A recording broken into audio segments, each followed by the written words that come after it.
No? Oh, there we go. Well, good Tuesday afternoon. Let's hope that's the last screw up for the day. Welcome to Project Arrowhead. I am your host, Jim Sagowitz, along with Sarah Beer. Hello. And this is part 2 of our 2-part show. And we got a lot of positive feedback from last week's show talking about the mental health awareness. And, of course, it was the last day because May was Mental Health Awareness Month. And it was really good, really positive feedback. Don't be ashamed. Don't be afraid to reach out because you're not alone. You're not alone. There's a lot of help out there. Yep. So, should we? I don't know. Maybe should we pay some bills? Yeah, I guess. All right. Well, just a reminder, Project Arrowhead is brought to you by the Lansdowne Pub, located in the beautiful Mohegan Sun Casino, Uncasville, Connecticut. The Lansdowne Pub is your #1 spot for dining. Great food. Chef Manny does a fantastic job. Go to the Mohegan Sun, and you must stop at the Lansdowne Pub. Open 7 days a week. Specials on the weekend. Usually seafood and steak specials. A prime rib special on Saturday night. The Lansdowne Pub. And when you're done with the Lansdowne Pub, head on over to the Vista Lounge and dance those calories away. Try one of our specialty martinis. They're amazing.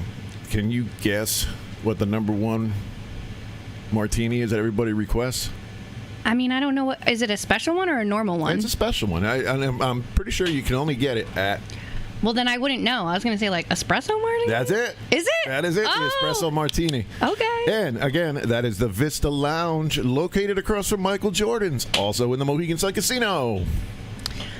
Is your car acting up and in need of a repair? Are you looking for a quality used car? Go see the friendly folks at Thames River Motor Cars, located at 2090 Norwich New London Turnpike, just south of the Mohegan Sun Casino. So, you know what? You go to the Vista Lounge, you go to Lansdowne, then you go straight to Thames River Motor Cars. Thames River Motor Cars is a family of master certified automotive and diesel repair technicians. They stand by their 2-year, up to 24,000-mile warranty included with every purchase. Stop in and see the great staff at Thames River Motor Cars. And they do have $19.99 oil change for 4 quarts for most cars. I think I'm going to get an oil change. That's not a bad deal. $19.99, 4 quarts. Okay. And we're also brought to you by Dunn's Non-Emergency Medical Transport Services, located in Gales Ferry, Connecticut. Dunn's Non-Emergency Medical Transport Services is made up of healthcare professionals, EMTs, nurses, hospital staff. They are open, running, and available for your transportation needs. They do have bariatric wheelchairs.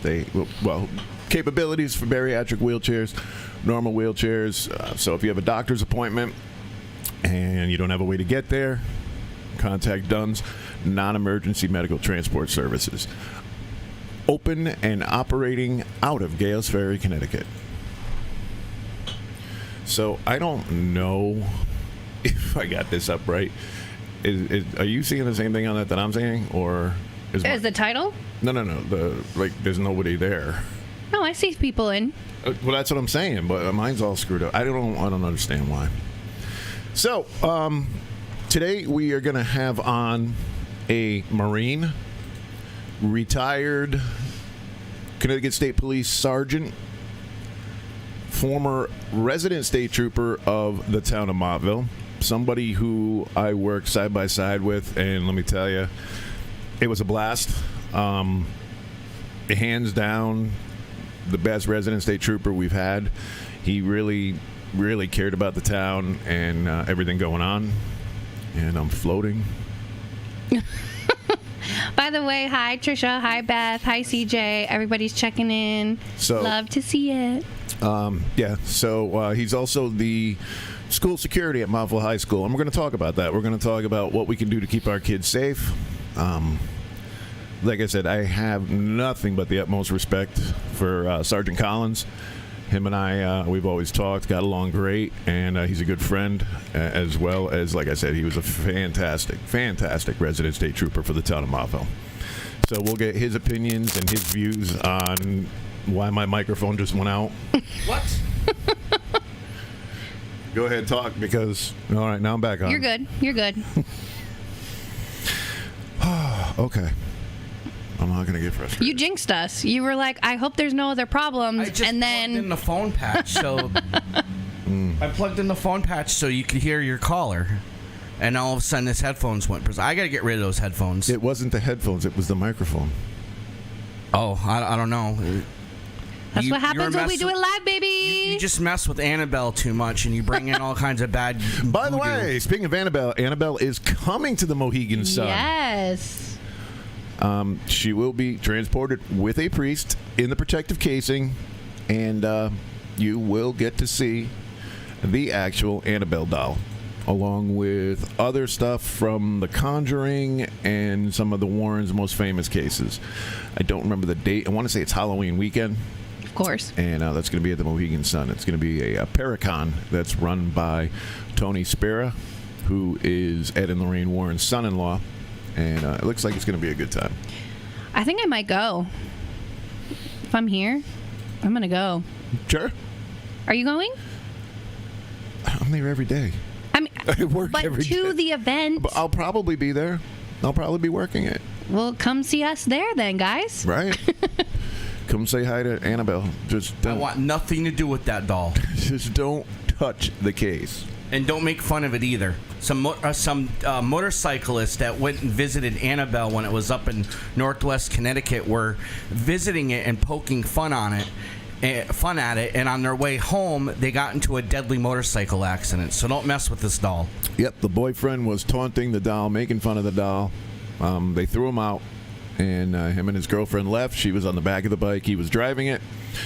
They went off the road. He was killed, and she didn't have a scratch.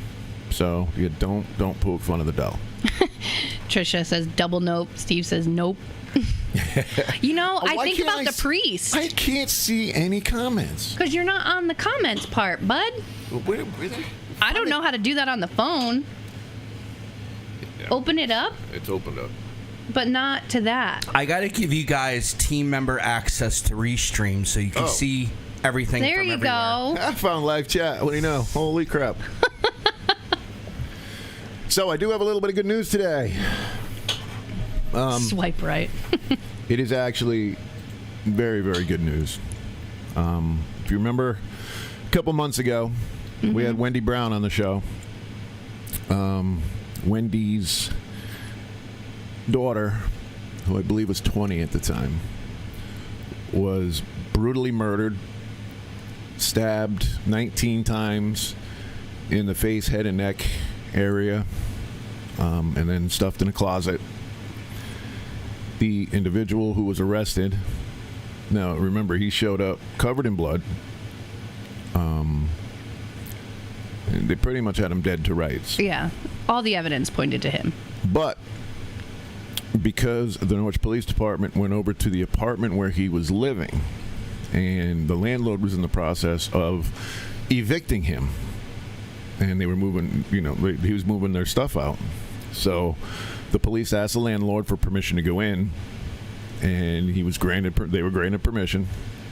They went in, and they found the evidence they were looking for, immediately left, went and got a warrant, came back with the warrant, and seized the evidence.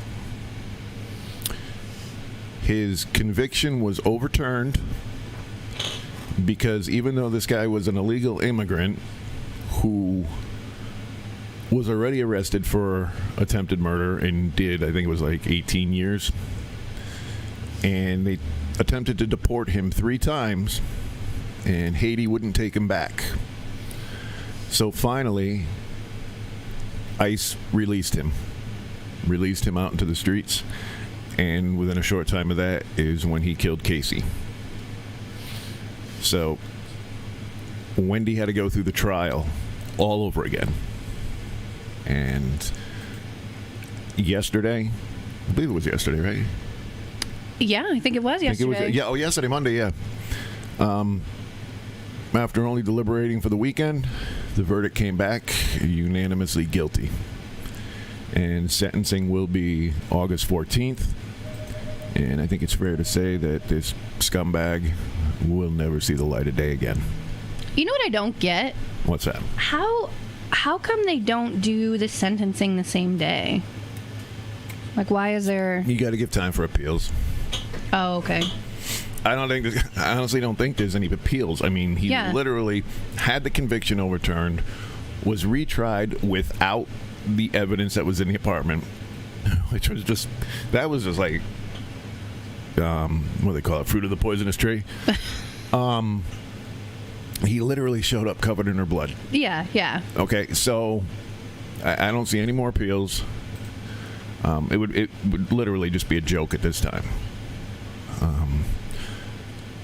We don't have the death penalty in Connecticut anymore, but he would have been a prime candidate for the death penalty.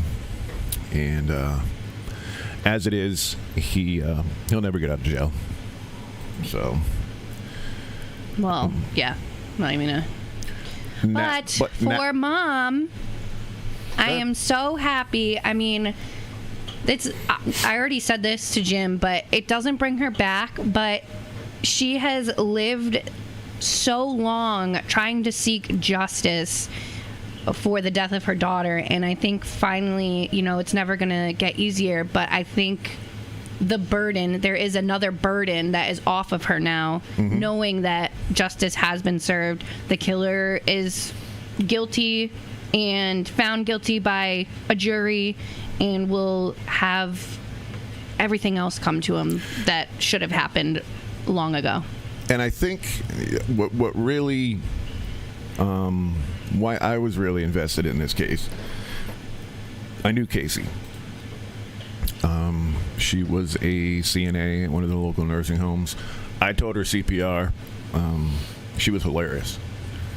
She was one of the wise guys, and that infectious laugh is what I remember. And when I sent a message to Wendy, I told her, I said, she's looking down on you right now. She's got a big smile, and that infectious laugh will come back. Now what we can do is we can concentrate on Casey's law. Now that the trial's over, everything's done. The politicians, useless as all politicians are, true. But she went to Washington and testified in front of Congress. They said, we will pass Casey's law. Nothing like this should ever happen again. No, the guy was illegal. Tried to deport him 3 times. Haiti said no. I feel like that's Haiti's problem. But then you let him loose on the streets after he had already done 18 years for attempted murder. Execution style.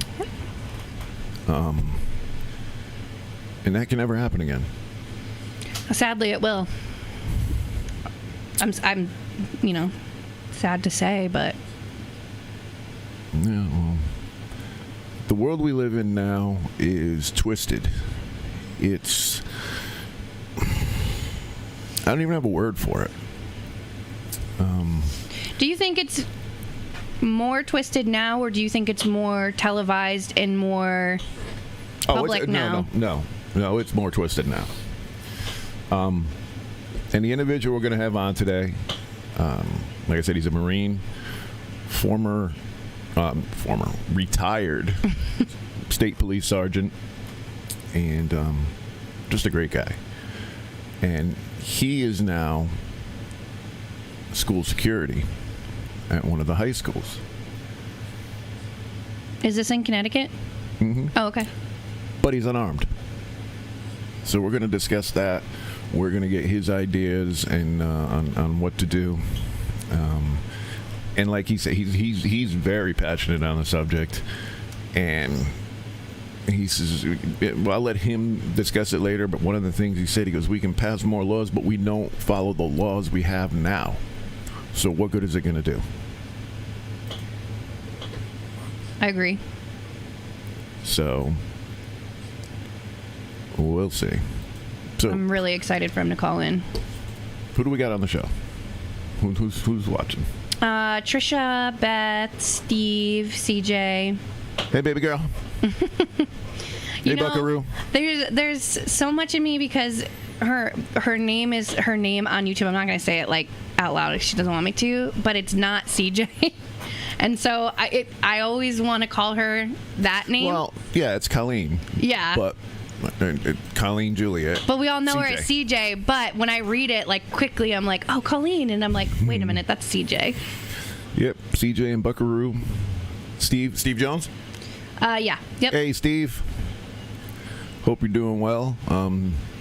Steve's been doing some great things lately, and can't be prouder. So. Update. Okay, update. From last week, we didn't know the verdict of the Johnny Depp Amber Heard trial. We didn't? No. I thought we did. No, they were deliberating, I thought. And then it happened right afterwards, I thought. Or even maybe later that day. That's right. Heard on a turd was found guilty. Well, I mean, yeah. I mean, technically they were both found guilty, but Well, it was wasn't found guilty. His camp was found guilty. Right. So, I mean, it's a much bigger win for Johnny than it is Amber, but they both still owe money. Like, he owes like $2 million and she owes like, what, $10 million or something? I don't know. Well, yeah, that was, I think she got $15 million minus $2 million that Johnny's camp owes her. But just following that, no, we did discuss the verdict last week. No. Because I said, remember I was talking about how Johnny still has his demons and everything, and is he an addict? Yeah, he's got his vices that he needs to work on. Was he violent? No. Not that we know Did he say some mean stuff? Yeah. I mean, nothing compared to what she said. She's beating the hell out of him. What's he gonna do? Be nice as hell to her? But that's over. I feel like we didn't talk about it. No, we did. I mean, I felt like we talked about it, but I didn't think that the verdict. Yeah, it was in. Well, guys, sorry. Well, that's because we were all jammed up on the mental health and yeah, me making my confession and everything else. Yeah. And that was hard for me to do. I'm not going to lie. It really was hard for me to just come out in front of thousands of people and say, yeah, well, I'm one of those people. Yeah. And now all of them know. But hopefully you did your homework after last show and found resources that could help not only you, but your friends, your family. Oh, I have the resources. I have the resources. I'm good. Not you. I mean, the listeners. Yeah, well, I think we covered it, didn't we? Told them not to be afraid to talk to somebody, put on medication. Yeah, but like certain things to say, like there are websites there's resources like hotlines that you can use. They will give you that's not just for people that are suicidal. They will give you advice on how to help a friend. The other thing is, I know people try to help. People want to try to help, but phrases like "it'll pass," "just get over it," "Hi guys, I'm just coming through," "it's all in your head," stuff like that does not work. That's not. You don't want to say stuff like that. Yeah, no. That's what I mean. Like you should. There's phrases that you can use, the websites, sources, and even help them. It's like going up to me and saying, "Hey, dude, you're an EMT and firefighter. Yeah. What's the worst thing you ever saw?" Why in the hell would I want to relive the worst thing I ever saw? Right. That it's not something I want to think about. We put it out of our heads for a reason. We don't want to bring it back up. We don't want to talk about it. Don't ask that. You can ignore that comment. It's spam. Where spam? What? So, Facebook. Trisha. Hey, Trisha. I love you. Can't wait to see all you guys down at Scares That Care. Trisha drives bus. And that would also, to me, be an area of concern. Because even more so, what's to stop somebody from getting on a bus? Nothing. Yeah. Nothing. And, you know, we had a long talk at the casino the other day, and the guy was amazed when he looked down. He saw the metal detectors for people getting into the arena. And he says, what do they got at the main doors coming in? Nothing. He goes, what? I said, yeah, there's nothing. Well, how do they stop people from bringing guns in here? They don't. And he was floored. He says, well, what do you mean they don't? Don't they have, like, can't they put, like, an X-ray thing up like they use at the airport? I'm like, well, they could, but they don't. I've always thought that. Why not? I don't know. I don't know. I'd love to say I know the answer to that, but I don't know the answer to that. Yeah. When they come to me, when they come into the club, even if it's a little pocket knife, we confiscate it. Do you look in the, like, women's purses? Yes, we do. Do you have, like, a female one, or do you have to look in them? Or both? We do not have a female bouncer, but what we do is we just ask them to open up the purse. We just hold the flashlight, and they move the stuff. We don't put our hands in there. If we see something that shouldn't be in there, we tell them to take it out, put it on the podium, and that's the end of it. And that's how we do that. Yeah, I would prefer them have the metal detectors to get into the building, but then there's so many entrances that, you know, how do you regulate that? I mean, you'd have to hire more people. Right. Plus, I mean, how many things are going to send the metal detector off? Keys. Right. It's... Put your keys on the table. Okay. You go to an airport, you go through a metal detector. You go to court, you go through a metal detector. I don't know. We'll figure it out one day. But what we really need to figure out is how to keep our kids safe. Mm-hmm. And I don't know if anybody had a chance to watch the video that I posted on my Facebook page. I'll try to figure out how to get it posted on YouTube about the school down in Louisville, where they have that integrated system. It's $400,000. I'm sure you could get grants and other stuff for that. There's a button they push on the door. It locks the doors, every door, locks them right up. Mm-hmm.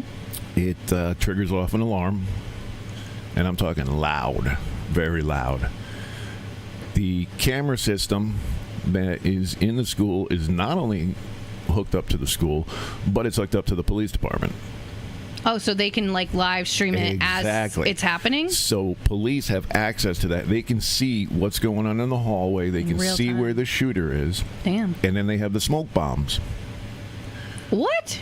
Oh, yeah. Like, in the school? In the school. The smoke cannons are in the ceiling, and they will go off and fill the hallways with smoke. So it's kind of like a flashbang grenade in the military, or like the SWAT teams use. It goes off, the smoke is in there, he's disoriented. But my biggest thing is, if we show up and we can't see, yeah, right? How's that going to work? But apparently they're able to see him through the smoke. I don't know if they use like thermal imagers or whatever. Oh, yeah, maybe if that's something, but... Yeah. You got a caller. Just push talk. Talk. United FM, you're running it? United FM, you're on the air. Hey, Jim, Mike Collins, how you doing? Hey, Mike, how you doing? Get some volume. Good, buddy. Can barely hear you here. Hold on, we're gonna get some volume. Tell me right now. All right, try that now. How about now? Little bit better. That's a little bit better. So, how are you? Good, how you doing? I'm doing all right. I went over a little bit about your background, and the biggest. Well, I'm going to let you talk about it now. Retired state police sergeant, Right. and now you are. Do they call it officially security or SRO? I'm the public safety officer for the Board of Montville, for the Board of Education in Montville. You keep cutting my mic out. Yeah, I don't know why it's doing. All right. Let's see if I can get my mic talk. I can. Sorry, guys. I lost my mic again. Go ahead, Sarah, talk. I have a mic. I don't understand because it's connected nicely. Sorry for the technical difficulties, guys. It's I have all no mic. static. Everybody can hear that static. Well, go ahead, talk to him. Okay, we're good. We're good. Jim, can you talk for a second? Yep, you're yes, good. Okay, I'm back. Sorry about that, Mike. Woo! It's okay, Jim. So, how long have you been doing the security at the high school? 11 years. I retired from the state police 11 years ago. Wow, was it that long? Yeah, it goes by quick. Yeah, I was telling everybody, hands down, the best resident state trooper we've ever had in the town of Montville. Well, I appreciate that. I love the town. That's why I wanted to. I was fortunate enough to be offered a job when I left the state police to stay in town. I owe a lot of people, a lot of gratitude on my part for allowing me to stay in the town and still continue to work for the town. Oh, definitely a huge asset for the town. So, all right, let's get right down to it. What can we do? Now, I'm not talking politics. What can we do to keep our kids safe to prevent another horrific event like what just happened? Right. All right. So Columbine happened in 1999. There's been school shootings, since the 1700s. They seem to be getting worse, more frequent. And you would think that after Columbine, we would have learned that. I only think there's one way to resolve this situation, and I think that is to arm personnel. And when I talk about personnel, Jim, I'm talking about qualified people, people that are, whether you decide as a town, and there's going to be a lot of decision makers in these towns that have to figure out, do they want police in the schools? Do they have the availability to put police in the schools? Some departments don't have enough manpower to put police in the schools. But you have to put qualified people into these positions, and you have to arm them. When I first took over as the public safety officer for the town, I didn't think these school shootings would continue at this frequency. I didn't think that it would continue to happen, and it is. It's happening, not stopping. And when you look at all these situations, the sooner you could have got a gun on a bad guy, because the only way to stop a bad guy with a gun is a good guy with a gun. The sooner you could have got a shooter on the bad guy, you wouldn't have had some of these high numbers of casualties that we're getting in these schools. Right. But when I talk about qualified people, Jim, I'm talking about, retired police officers, retired military people that have a 20 or 25-year background, or maybe even more, of a work experience, people that are, have been carrying the weapon for that long, people that are qualified to carry that weapon, people that know that in the school environment, it's a different situation. When you discharge a firearm, you have to take into there's a lot of factors you have to take into account before you pull that trigger. And that's where the experience comes in. And that's what we need to do. We need to start protecting our children. And until we decide that, and like I said, it's going to be a lot of people making those decisions. It's got to be the police department. It's got to be the Board of Education. It's got to be the superintendent of schools. It's got to be a lot of decision makers, the parents. You know, my brother works up at the Griswold school system. He's also a retired trooper. And my brother's Board of Ed voted for him to carry a weapon. So he's been armed for a while up there at the Griswold school system. Oh, okay. So they have the availability, if somebody comes into one of the schools, to stop the school shooter. They're not going to wait for a police response before they get proactive. And that's what we need to get. We need to get on these. We can't wait for the police response. We just can't do that anymore because we don't know how long that's going to take. Right. In a town like Montville that's extremely busy, we could be waiting, we could be waiting 5 to 10 minutes, 15 minutes even, for a response. Now, of course, when they find out that it's a school shooter, everything's going to become a priority at the school, and I realize that. But depending on what part of town the officers are coming from, it could still take a long time to get there. And the longer, the longer delay, the more rounds the bad guy's going to get off. Right. And it's the reality of what we're seeing in these school shootings. These high numbers of dead kids because we're not acting quick enough. Now, that brings me to I guess you could say, attacks that I've been having on me. I've pretty much said the same thing you have. And they point out that the school in Florida, there was an armed officer at the school who refused to engage the shooter. Matter of fact, I think he ran. Yeah, I'm not going to, Jim, I'm never going to second guess like the incident that just happened in Texas. I won't second guess anything that we've heard different reports of different things that have gone down. I wouldn't second guess anything until the final reports come out. But I got to tell you this, that's when I talk about qualified persons in the schools, that's what I'm talking about. I'm talking about guys that are known throughout the community, guys that if a school shooter is actively trying to, hurt or kill our children, is going to engage this guy. Unfortunately, that hasn't happened in some of these school situations. Some of these guys haven't acted quick enough.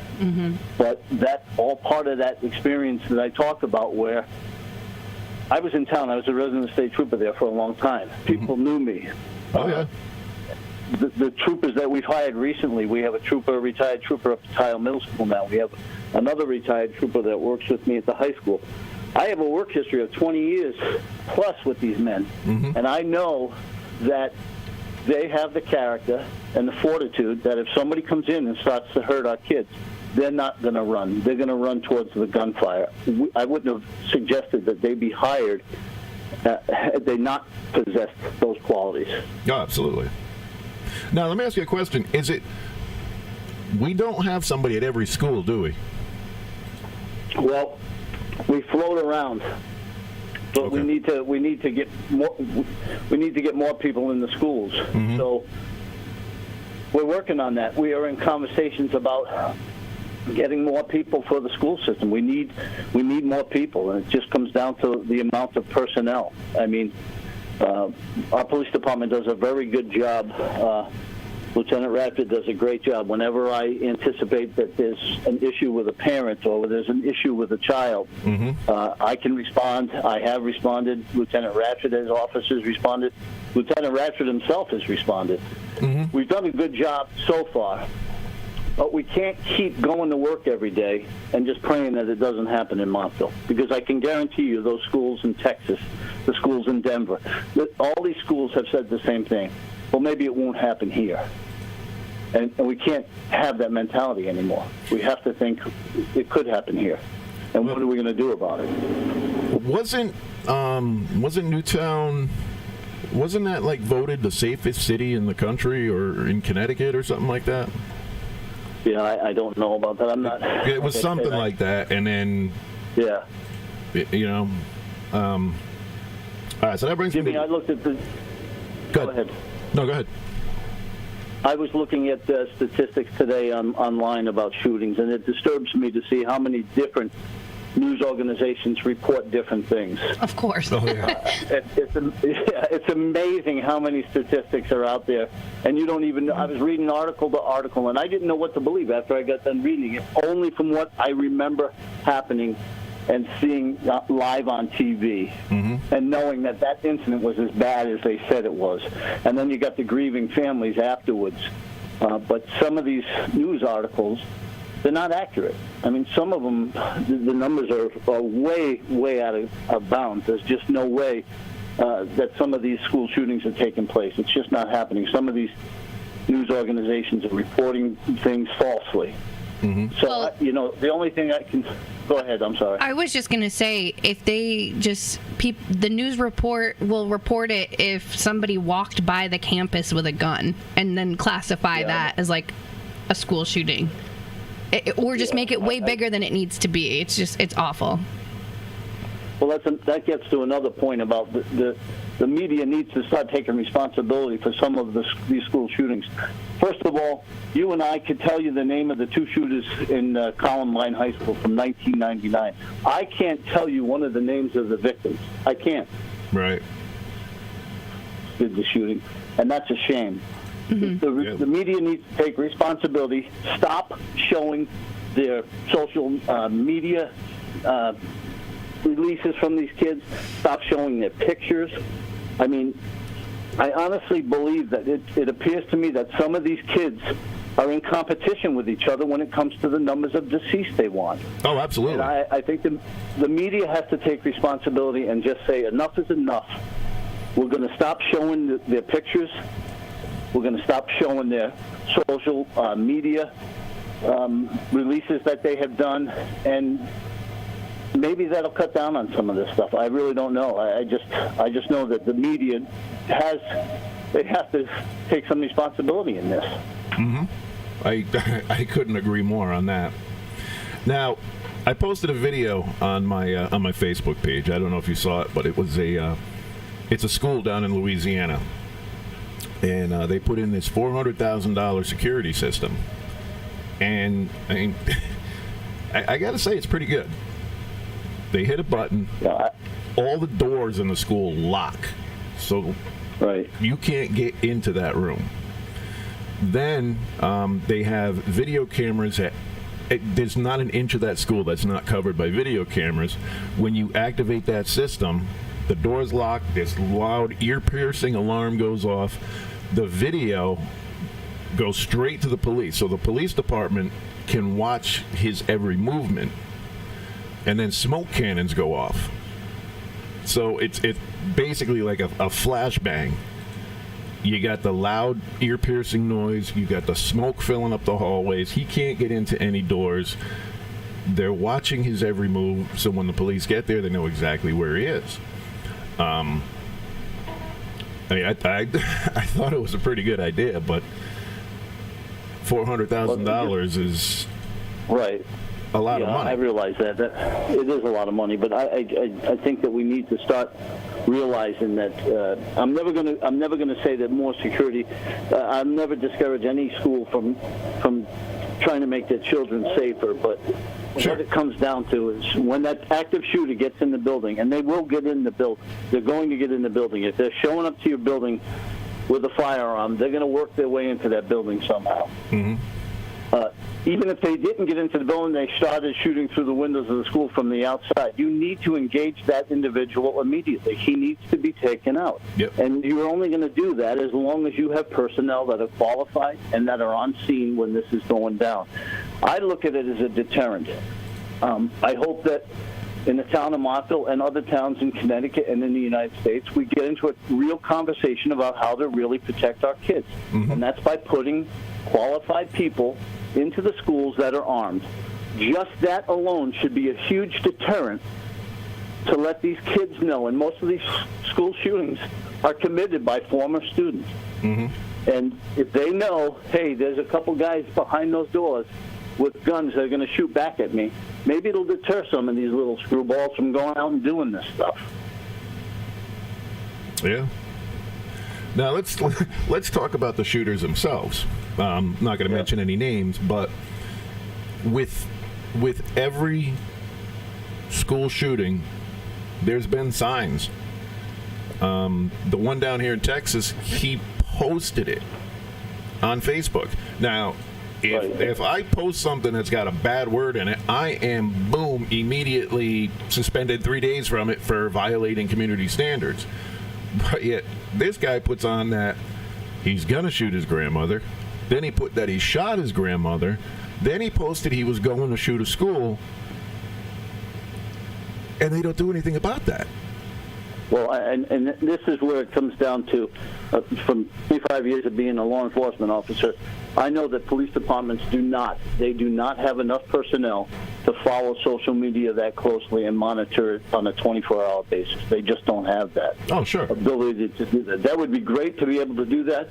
What we have to depend on is we have to depend on parents to get involved in their children's lives and realize that, hey, you know what, my son has been acting differently lately.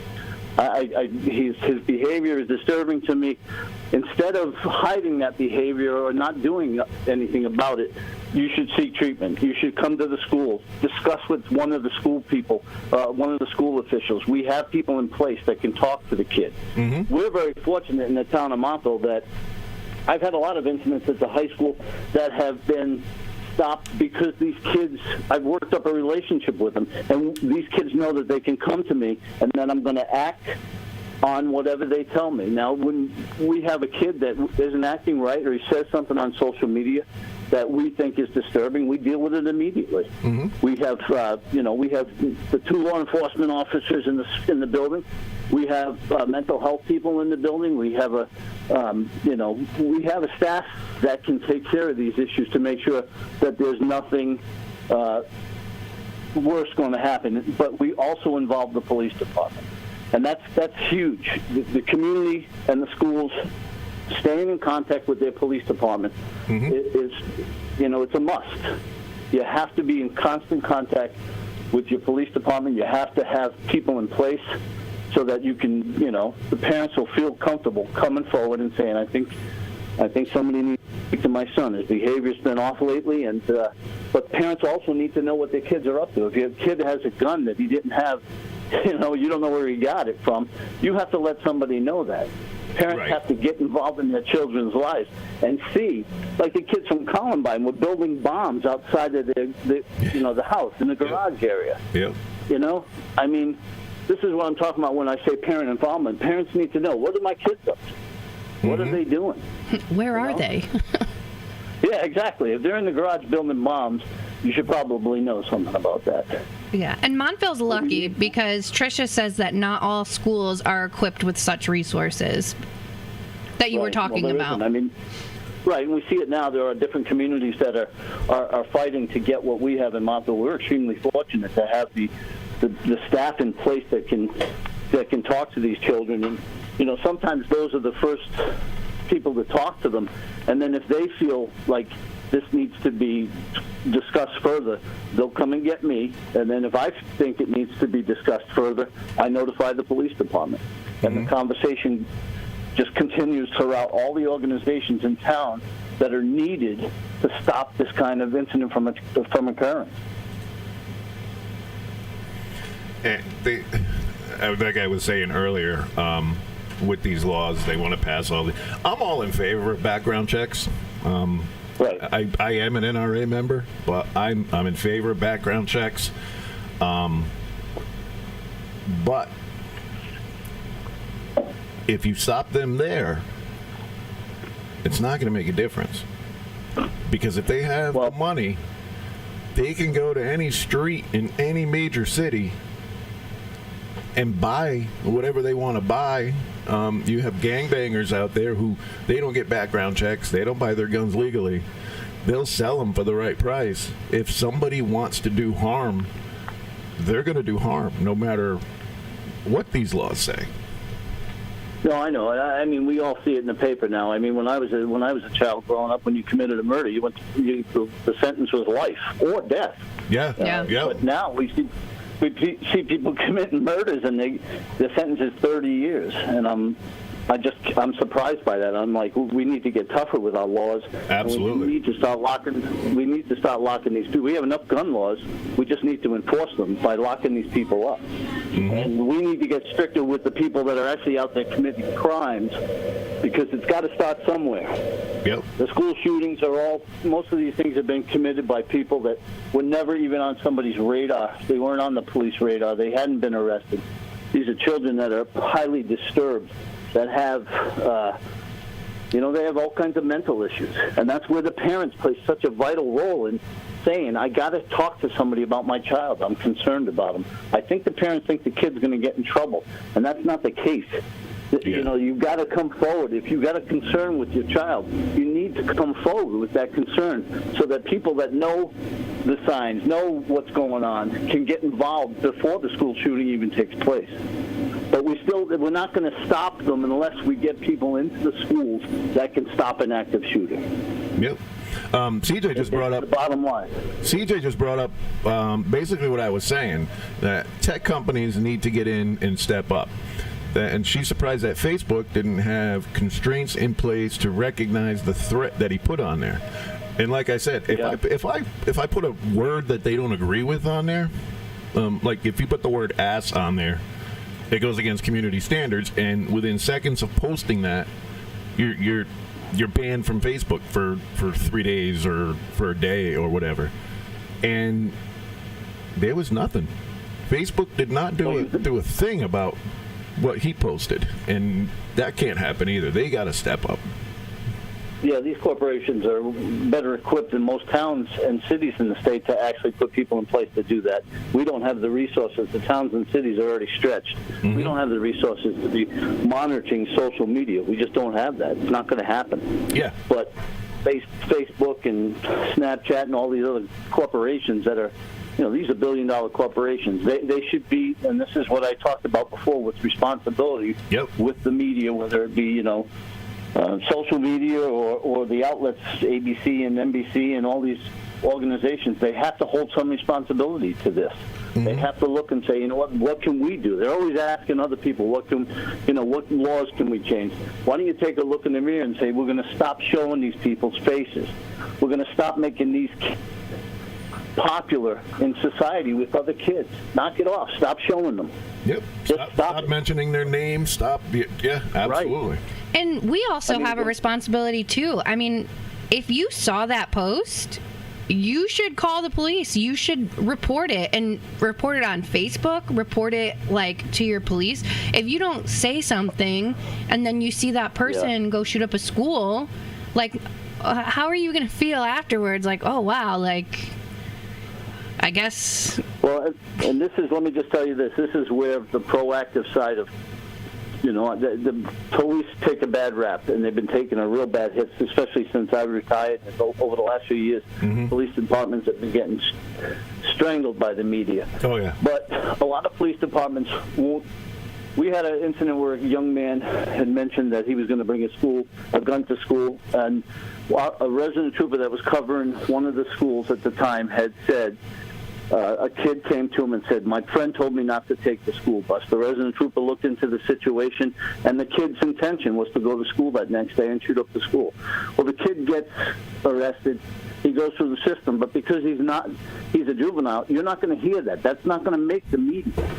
So good things are happening in schools every day. Kids are coming forward like they should. Good. Things are happening. We just don't report them. They're not reportable. And the media would rather report about a massacre than they would about some kid who came forward mm-hmm. and did the right thing.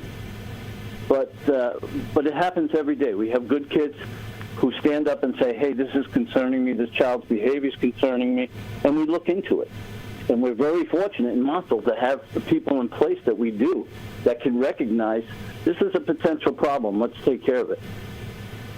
Absolutely, and Lieutenant Radford he's fantastic with kids too. He's really on point with that. Yeah, Dave's a good man. We're very fortunate. I mean, we have the Montville Police Department, we have the State Police Department, but we're very fortunate to have the men and women that serve in this area every day. The problem is, if the school shooting goes down, how long is it going to take them to get to the school And how many rounds can you get off in that time before those police come through the door? Unlimited. And it's too long. Yeah. It's too long. Yep. But if you have personnel in the buildings that can immediately get a gun on a gun and return fire, the school shooter is no longer going to think, I'm going to shoot up this entire classroom. He's going to think about, I have to go after that guy with the gun who's shooting at me, and the killing of the children stops.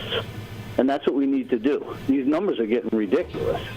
Yeah, absolutely. And we have to listen. We can talk and talk and talk, and if we wait for the politicians to resolve this, it won't get resolved. Because Columbine was in 1999. We've had school shootings in this country for hundreds of years.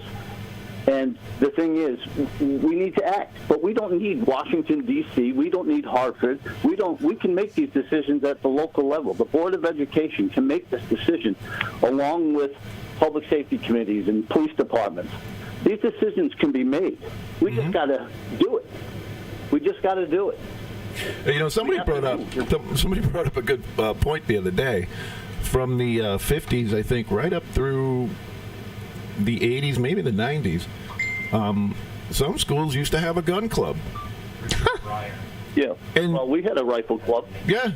Montville High School had a rifle club up until, I think, 3 years ago. Yeah. we had a rifle club. I mean, it's I don't know, it's just one of those things where society is changing, but we're not changing with it. We're not doing the right thing. I mean, we're going to keep talking about this, and I hope that this conversation starts to get real with local towns, because that's where the action can take place. Like I said, my brother carries a weapon in Griswold. That is a huge deterrent for those kids that go to that school up there that know that they have an armed person. Right. They have somebody that can stop a shooting as soon as it starts. And now, I don't think we mentioned it, or you might have mentioned it, I missed it, but you are not armed, correct? I am not armed. And listen, I don't like to divulge a lot of this stuff because I don't want to, expose what we have and what we don't have, but this was already discussed. This was a discussion the Public Safety Committee had years ago, where they talked about arming the personnel at the schools. And you should be, absolutely. Right, and I think that it's time to have another conversation about it. Now, whether they decide to or not, it's going to be up to like I said, the decision makers. Right. The Board of Ed, the superintendent, the citizens of the town. Do the parents want it? They might not want it.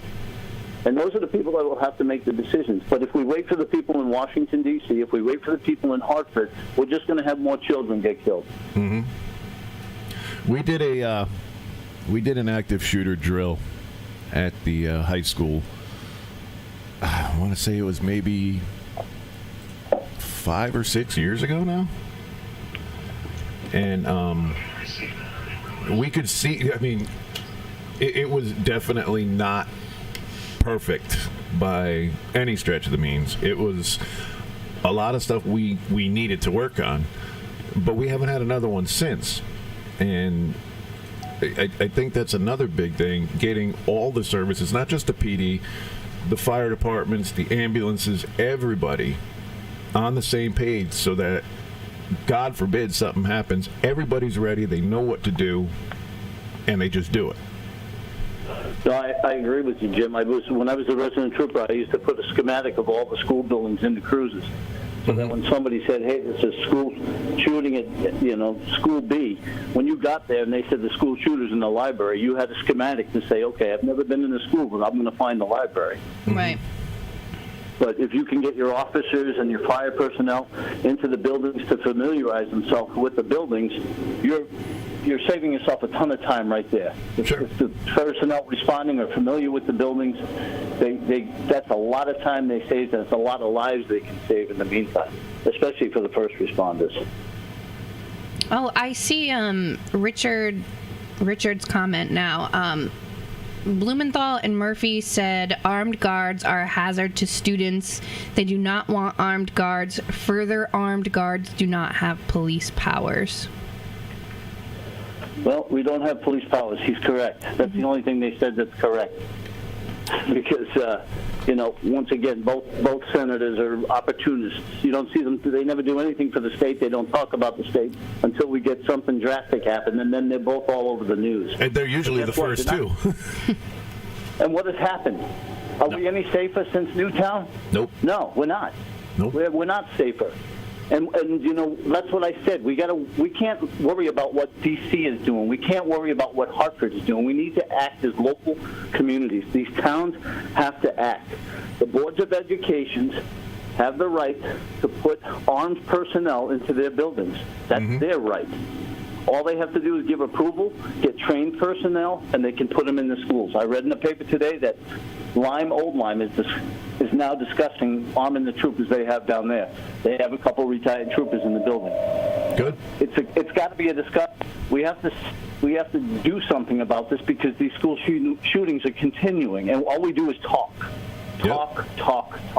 Yeah, one side blaming the other side, and nothing ever gets accomplished. Yeah, and who suffers for it, Jim? The kids.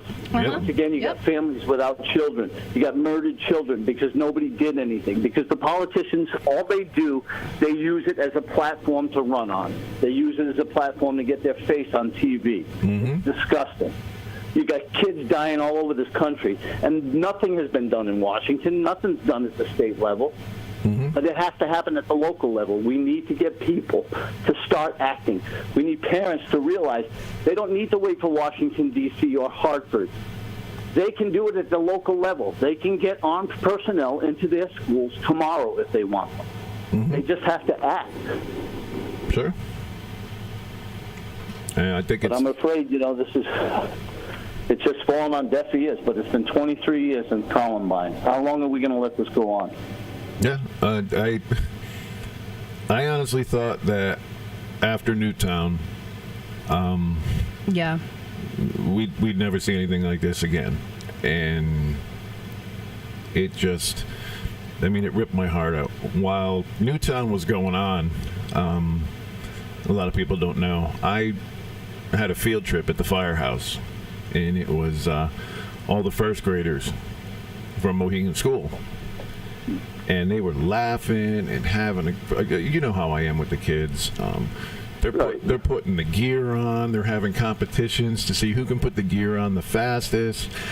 And they were just laughing and having a good time. And then I'm hearing all of this, and they kept coming out and updating me. And it literally tore my heart out because here I am with these first graders and just picturing it.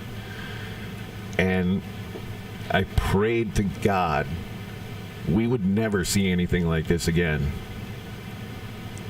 And here it is. Yeah, well, it's becoming commonplace. Somebody on the radio this morning said that, pretty soon there'll be school shootings. If there's not more than X amount of kids dead, you'll never hear about it. That's ridiculous. And it's sad. No children should die in these schools. They're supposed to be safe in school. They're supposed to go to school. The parents are supposed to have peace of mind knowing that their child is safe on the bus and safe when they get to school until they come back home at night. But as long as we just talk about it and talk about it and talk about it and don't act, it's going to continue to happen. We're going to continue to get these school shootings. They're not stopping. And that's the scary part. They're not stopping. So we can either act and as a community and try to stop it at the local level, or we can wait for Washington and Hartford, and in that case, nothing will get done. Right. Nothing will get done. And the politicians will use it as a platform to continue their campaign, because that's all it is to them. We have a comment that says, again, armed personnel do not have police powers. The armed guard has to call 911. The guard is essentially an armed walking mannequin. I think, that's not true. I guess it is and it isn't. I would rather them stop the shooter. I don't think anybody would give them any sort of trouble for shooting them or taking them down, restraining, whatever they do in the scenario. I don't think anybody would have any sort of ill will towards all them. Police powers mean is they don't have the ability to arrest them. Right. but armed security, they can stop the threat. They said that they're an armed guard, so that's why they're saying this. Well, the guys that protect the money going into the banks and into the armored cars don't have police powers either. But the reason they're there is to protect the money. Yep. We protect money, but we're not going to protect our kids. Who's ever making comments like that isn't using their head. That's a stupid comment to make. They don't need powers, police powers, to be in the school to stop a school shooter. They need training, they need experience, and they need to know that if they do take action, the town is behind them. They need to know that they were, that the town is behind them. Yeah, I mean, if they're there for that reason. Exactly. And God forbid you ever get used. No law enforcement officer joins the job and says, geez, I hope I get to use my gun. It's not the job. Right. That's the type of person that's on the job. You don't want them on the job. Absolutely. Yeah, that's scary. Your gun is your last resort. It's there to protect you and third persons from, the use of deadly force. But you hope to God you never have to do it. But, I'm in the school now for 11 years, and I see these kids. And you grow a relationship with these kids. And you think, God, if something ever happened to these kids, and I didn't speak up, and I didn't say something needs to be done, I couldn't live with myself. Because enough is enough. It's been going on for too long. And we got to act. If we don't act, then we don't act. But it's got to be a conversation. It has to be a conversation. And all the people that need to get together, the Board of Ed, parents, the police departments, they need to sit down and start these conversations and get it over with. Don't drag it out for years. Make a decision. Make it quick. I think the problem is there are people that just, you hear the word gun and immediately they black out and say no. Like, there's no talking to them. They hear gun and they say nope. Like, guns are bad. We shouldn't have guns. They should be banned. Like, there are people that will never, ever, ever agree to having somebody with a gun in a school, and it's just because there's no talking any sense to them. It doesn't matter what you say to them. You could back it up with statistics. They just automatically will say no matter what. And I realize that, and that's why you need to get together as a community. I don't care if you put it out for a referendum. After the conversation is made, put it out to the taxpayers. Let them know. Do you want people in your school armed? Do you want to protect your kids, or do you want to take a chance? I mean, I can't say enough about the police department. I can't say enough about the response time to the high school time I've needed them. But God forbid, and Jimmy, you've been through the drills. Yep. It's chaotic enough during a drill. When the real thing hits, it's much more than chaotic, because now you're talking life and death. Decisions are being made every second about life and death. Yep. And the thing is, we just need to get a conversation about this going. Let all the people that need to make the decisions come together, but start the conversation.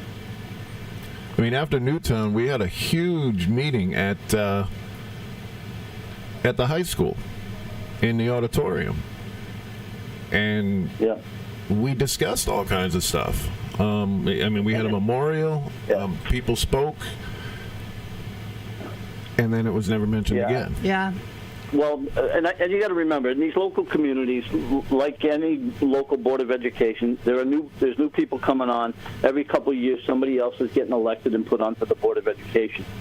So you have, and like I said, there are towns that are going to this type of security for their children. You have boards of education that have looked at this again and said, you know what, maybe we didn't make the right decision the first time, and they're changing their mind. Yeah. And I think because you have new people sitting on the board of education now, I think that they have the right to sit down and have this conversation. They have the right, just like the citizens have the right to vote them out if they don't like what they heard. Yeah, absolutely. Yep, I couldn't agree more. It needed to be done yesterday, not today, not tomorrow. 30 years ago, 20 years ago. It's got to stop. Yeah. And that's what I mean. I think people are confused when they see it on the news at night. Everything goes to the federal level. It's always the politicians in D.C., our U.S. senators talking about it. if we wait for them, and we've been waiting, because Columbine's been 23 years ago, and we've been waiting for decisions to be made, and they don't make the decisions. They do nothing to stop the school shootings because they're continuing. We need to take it to our local boards of education. We need to take it to our local councils. We need to take it to the police department, the public safety councils, and we need to have conversations about actually stopping these school shootings in our own communities. Can't help what happens in Hartford if they don't want to talk about it. Right. But we can help what happens in the town of Martha. And it just dawned on me that since the shooting in Texas, there's been 3 more mass shootings that have been all over the news. Right. One of them was in Tennessee. I think 14 people were shot or something like that. But all the rest of the news, it disappears. That's all they talk about. Well, they sensationalize it. It's disgraceful. Yeah. Oh, absolutely. I can't imagine being a parent of a child at Newtown that has to turn on the news and see another school shooting, because those people have done so much to try to get out there and to change people's minds about school security and school safety. And it's, if you're not going to listen to the person that has lost a child, I don't know who you'll listen to, Mm-hmm. But we don't need to wait for Newtown to act. We don't need to wait for any other municipality to act. We can act on our own. At least have the conversation. If they decide not to do that, then that's fine. That's the decision that was made in the community, hopefully by all parties that need to be involved in that conversation. Yeah. And I mean, my heart pours out to the parents of the kids from Newtown, because not only do they still have to deal with the pain of losing their child, seeing these other shootings, but then you have these idiots going out all over the place. Alex Jones talking about how it was fake, it was staged, it didn't happen.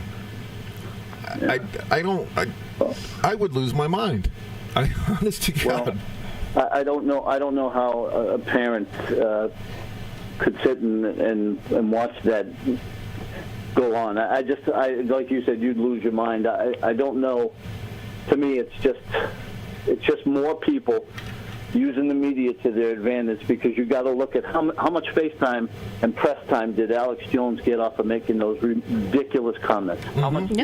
How much he got a lot of publicity out of that. He rode that for a long time. Yep. But he didn't take into consideration the fact that those parents were still grieving. Mm-hmm. Oh, I think he took it into consideration, just didn't care. Well, yeah, that's probably true. You're right. That's probably true. But it's disgraceful that we have people that are willing to take advantage of a horrible situation like that. And unfortunately, a lot of our politicians are just that way. They do the same thing. They're no different. Mm-hmm. Well, Sarge, I appreciate you coming on. I don't want to keep you too much longer. I know your dad's not feeling too well, and I hope he's feeling better. Yeah, he's 92. He's crotchety. He's an old Marine, and he'll be fine, like he tells me.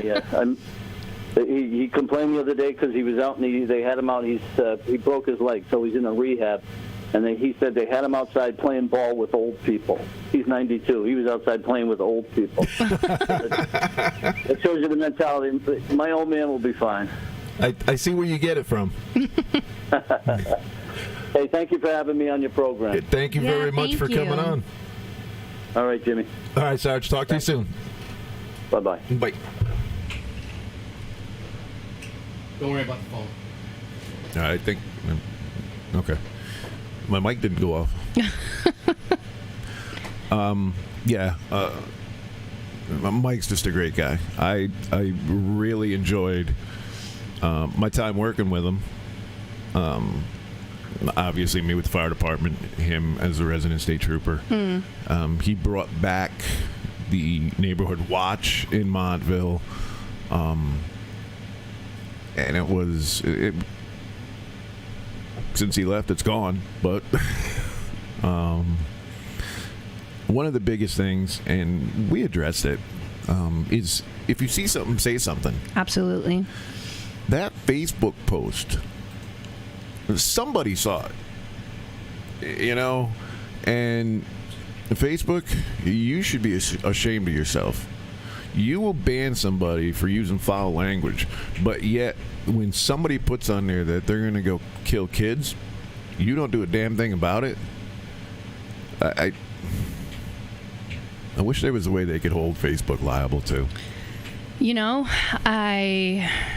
Facebook will get out of it just like every other time. It is. And nobody's talking about it though. That's the thing. Trisha says, I wonder if anyone who saw that did call. I mean, we don't know. There could be people that did. We just haven't heard about it. Again, the media does not. They paint the picture they want to pick, or they paint the picture they want you to see. They don't do the whole thing, and it doesn't matter what news station or affiliate that you are watching, listening to, reading. They will paint it the way they want to paint it. But Trisha, my point was, I don't remember the whole comment that I put, but it was the last line was, they need to stop blowing smoke up our asses. And I used $ for S's. Within seconds of me posting that, I went against community standard crap and had my account suspended. Yeah. Within seconds. And here this guy, boom, I'm going to shoot my grandmother. Boom, I shot my grandmother. Boom, I'm going to go shoot up a school. Yeah. And nothing. They're blocking posts from like 2008. But they don't have time to like go and like look at current posts. Ask me about my lunch meat pick. Yeah, absolutely. And CJ, she nailed it perfectly. They need to, and I know they do. They monitor these posts. Well, they need to do something. They need like a whole other team dedicated to eyes on posts. Like that's such a sad job, but they need someone sitting there like this and just scrolling. Like they need to read every post, and every post there needs to be another department for every post that gets reported. They need someone on standby to read that reported post and figure out what to do if it's, they have to have some sort of protocol for whatever they're reading and act accordingly.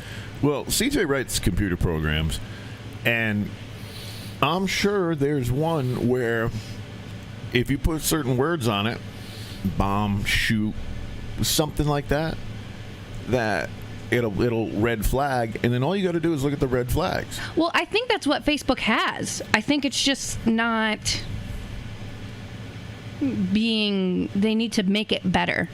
They need to have human people looking at it, They're like, context is a big thing, and a lot of people who get like banned, like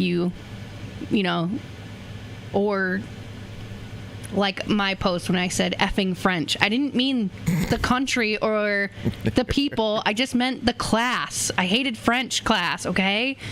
Like, they need a human to read what they're saying is against their community standards.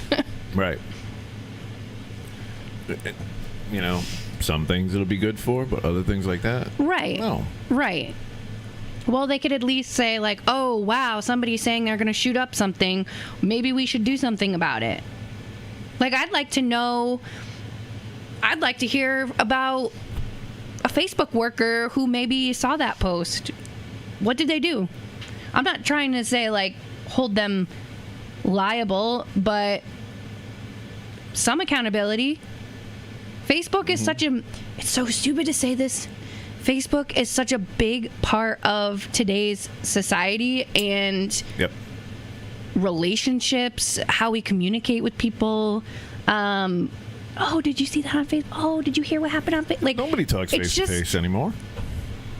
I mean, yes, they do, but not. Really. It's so weird to think that Facebook plays such a big role in our lives, and for some people, a very small minority, it doesn't play that big of a role, but for the majority of people, Facebook plays a big part, and they need to somehow be reliable too. I'm not saying take the full blame on this, but I don't know what's wrong with Facebook.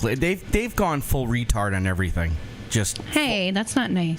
Not a good word. I know. I just the only thing I can think of is that they're compromised mentally. That's whacking people for something posted 6 years ago. Come on, like how pathetic you know.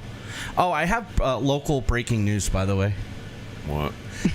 Rare tick-borne infection kills New London County woman.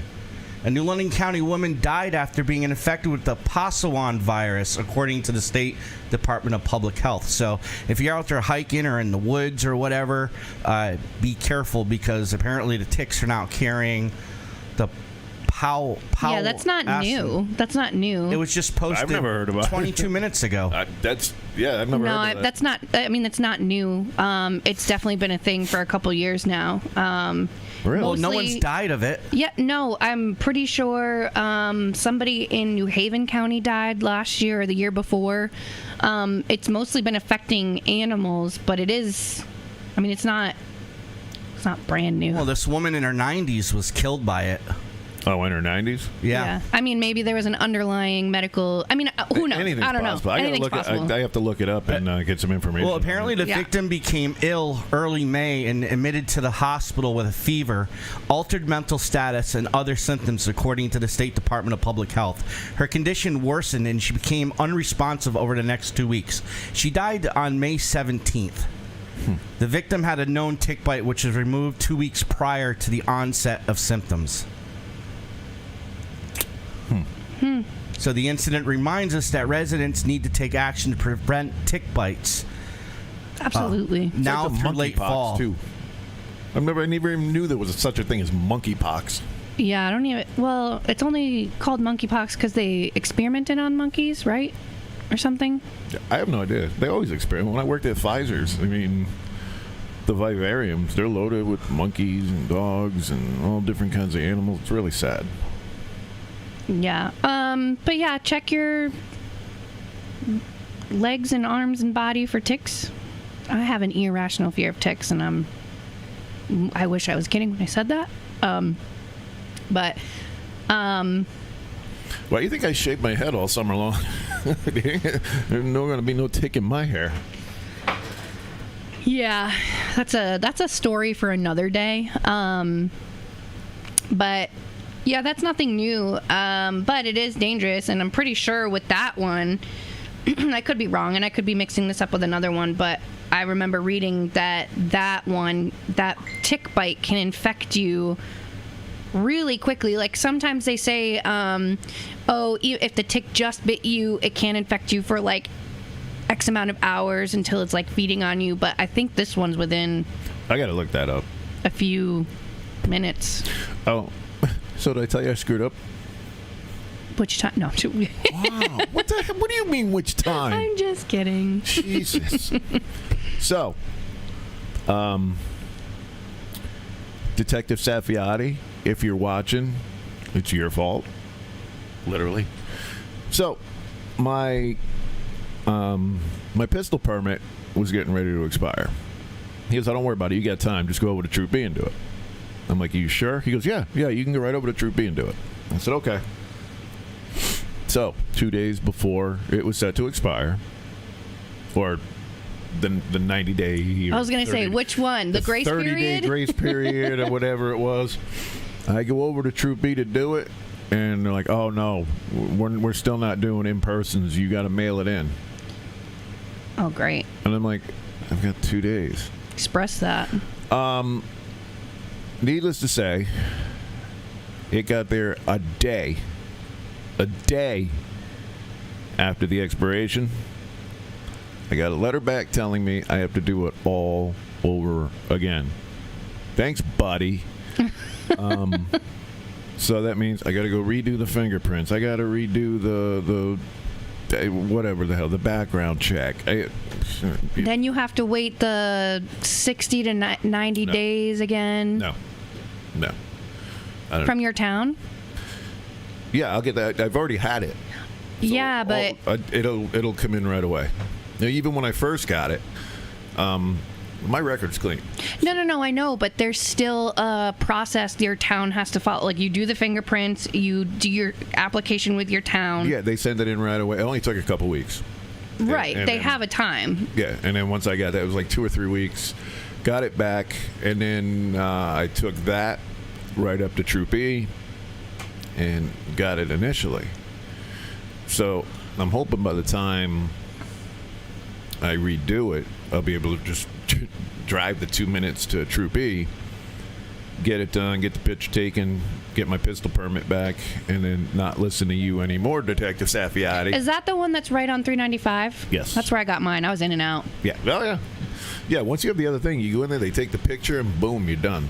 Yeah, and So that's why I mine was all excited. expired. I'm like, oh, good. It's only going to take a couple seconds. Mine Yes, no. expired right at the end of 2019. Mm-hmm. So I think I went in January of 2020, and obviously that was right before COVID.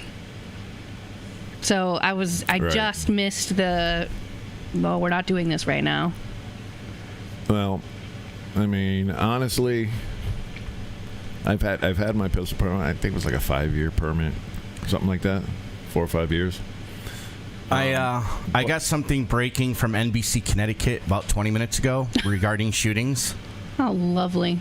Man threatens to shoot up Manchester Community College, NBC Connecticut.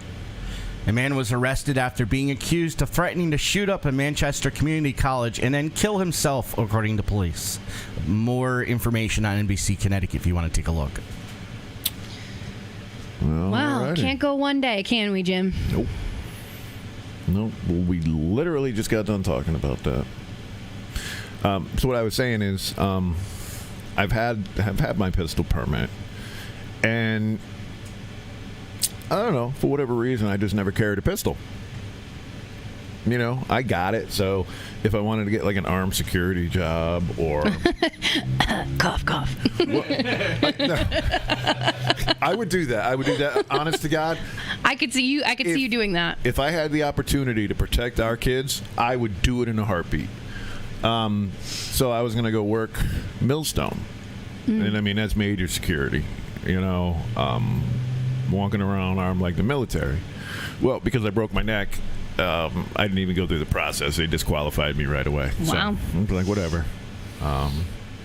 But I had it. So I think once I get my permit back, I'll probably start carrying, because I will be damned if I'm somewhere and children are in danger and I'm able to do something about it but can't. People always ask me if I carry. And I always tell them that's for me to know and for you to maybe never find out. Yep. I told you guys, did you guys see my Facebook post, what happened over by the City Pier restaurant last night? Not yet. Unbelievable. So I ride home from work on the bike. It's a 2.5 mile bike ride. I only work during good weather because I'm operating, rides. What do you call it? Amusement park On the boardwalk. rides. Yeah. So my routine ride home is I go down Pequot Avenue along the nice waterfront view, and then I stop at Fred's Shanty, and for $3 I get a ice cream cone with sprinkles, and then I continue home, and I go up and down the pier a couple of times, just ride along the water, and then I go up Bank Street and I go home. Well, last night I'm on the pier, the park, just almost behind the restaurant, and a guy pulls a gun and points it at a car backing up rapidly in the parking lot. If somebody was in that parking lot standing, they would have gotten run over, and if the guy would have fired his gun, I would have been 15 feet out of the line of fire. You want to see something crazy? Try a 260-pound guy power sliding on pavement with a mountain bike to come about. And that's what I did. I flew the other direction and called the PD. So were any shots fired? No, thank God. So but what did he do? Just stand there, like, and he stood point the gun at the car? He stood there. and pointed the gun at the car with with both hands on the gun extended out. I don't know if it was a gun. Already wrong. What? Already wrong. You don't extend your arms out all the way. I don't know. He was holding it with both hands and had his arms extended. He had something in his hands and he was pointing it at the car. I don't know if it was an airsoft rifle, a BB gun, or a gun. I just saw him pointing.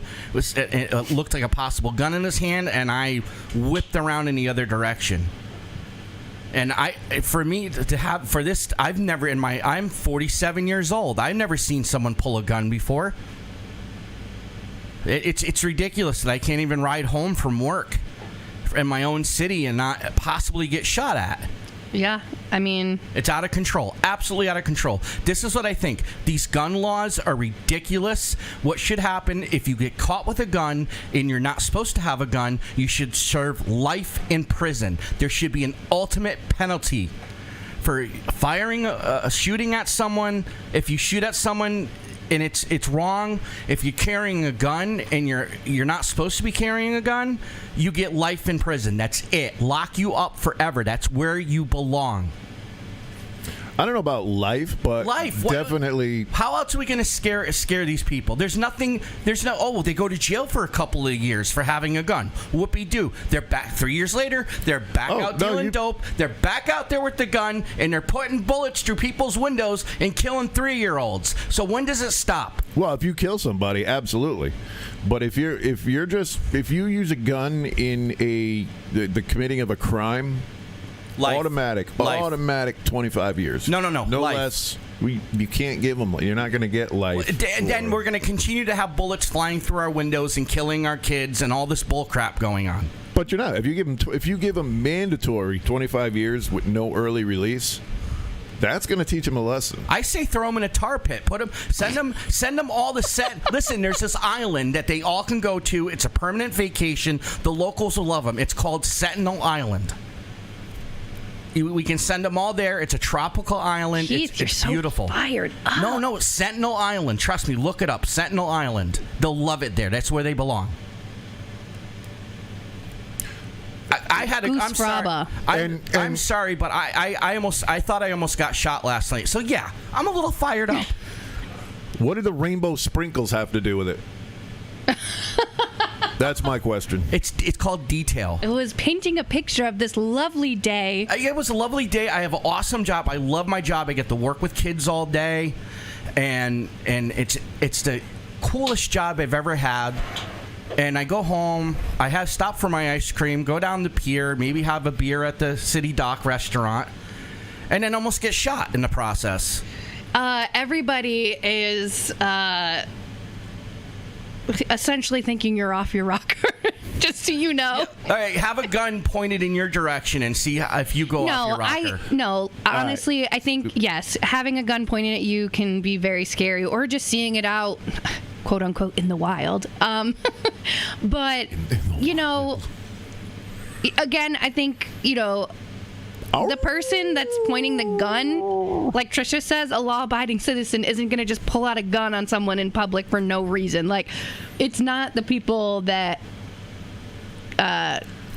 properly own a gun and have gone about it. I mean, that person who had the gun probably doesn't even have a gun permit, pistol permit, and they probably have it illegally. It's probably not even, like, on file or registered anyway. It's probably just...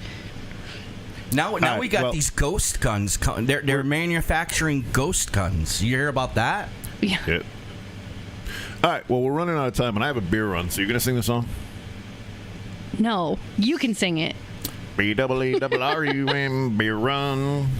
B-double-E-double-R-U-M beer run. All it takes is a 10 and a 5, a car and a key and a sober driver. B-double-E-double-R-U-M beer run.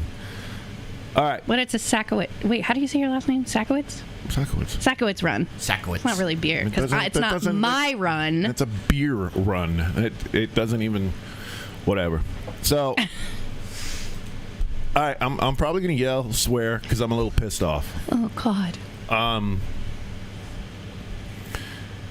This pretty much goes for everybody, but this is towards guys. Oh boy. You too, Beth.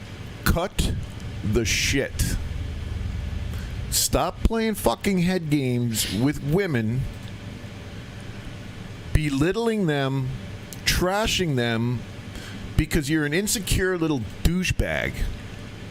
Oh, we're getting banned. Canceled. No guy, no man, ever has a right to put their hands on a woman. That's first and foremost. And second of all, telling a female that they should have killed themselves? Ooh. Who the fuck do you think you are? Jim, we're gonna get us banned. Don't you ever. And ladies, don't put up with this shit. Get that person out of your life, because you are the lowest form of scum to say something like that to a female. And yeah, I'm fired up. well, also, just to add in, I think that this really goes for anybody, not just females. It goes for anybody, but in this particular case, yeah, I mean, you got herd on a turd. She's out of her freaking rocker. Same thing. But the one thing she never did was tell Johnny Depp to kill himself. That we know of. That we know of. Nobody, I don't care who you are, should ever tell another person you should have killed yourself, or I wish you were dead. Anything like that. Because that makes you the lowest form of scum on this planet. And I see the way guys treat women where I work. It's prey. And it's the only word that I can use to describe it. Prey. They prey on women. No. Cut the shit. It's disgusting. And if you're one of these people and you think you're all big and bad, hey, I'm available anytime. I'll have a face-to-face conversation with you. You want to tell somebody to go kill themselves? You want to belittle a woman? You want to talk down to them? I'll have a talk with you. I will definitely have a face-to-face conversation with you. So that's the end of my beer run. I have a little one that we can end on a lighthearted note. Does it involve rainbow sprinkles? Because if it is, I will make. Actually, you know what? It could. Okay. And here's why. If you are calling anybody, but mostly like a business, or you're the customer and you are calling a business because you want information or you need things answered, right? For the love of God, can you do it where you're not in an office where there's 50 million people in the background talking? Can you do it when you're not at a party when there's music?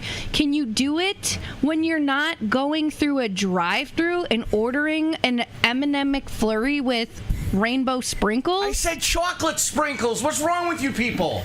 Anyways, it is so rude. And then the customer is the first person to be like, well, they didn't give me the right service. Well, can I have ranch with that? No. This is a insurance company. I can't give you ranch. Oh, I'm sorry. I was driving through I was ordering my lunch. Okay, what happened to me talking this whole time? Did you hear a word I just said? No. No, because you were thinking about ordering food. That's so rude. The customer is not always right. And that's the end of my beer run. I don't know if you saw the pictures, but Kane Brown was at the casino this weekend, Saturday and Sunday. I did see that. And we got to dress up. So not only did I dress up my cowboy hat, my cowboy stuff, hell, I was talking like a cowboy all damn weekend. Oh, my gosh. And you got four-wheel drive. And it was great. I'm a country boy. People like, how old you got to be to come in here? I'm like, well, you got to be at least 21 to come in this dog. Cam was looking at me. He goes, you going to do this all night? I'm like, yep. Sure I am. Y'all don't like it, you can go sit in the back. Wow. On that note, y'all come back now, okay? I said that so many times. I'm like, y'all come back now. You hear? But I mean, like, come back to the show because he just sat there, put his head down, and was like, "Oh my god." All right, so our next show is going to be July 12th. Mark it down on your calendars. I'm sure I will remind you constantly. Thank you guys for tuning in. Thank you to Sergeant Michael Collins. Yes. And thanks to all you guys that actually participated. And hopefully we can start saving our kids and not have to talk about another school shooting. So we'll see you on July 12th. Everybody be safe. Take care of one another. Love you. And see you soon. Bye. Mike's down.